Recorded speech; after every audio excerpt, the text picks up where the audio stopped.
Nakakaranas na ngayon ang Iran, lalo ang kabisera nitong Tehran, ng hindi pangkaraniwang tagtuyot. Ito ay kasunod ng kawalan ng ulan sa bansa, dahilan para maubos ang laman ng kanilang mga reservoir.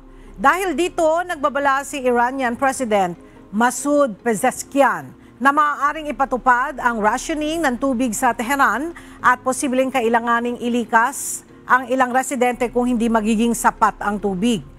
Apektado ng water crisis ang pang-araw-araw na buhay ng mga residente na umaasa sa mga tangke para sa kanilang mga pangangailangan.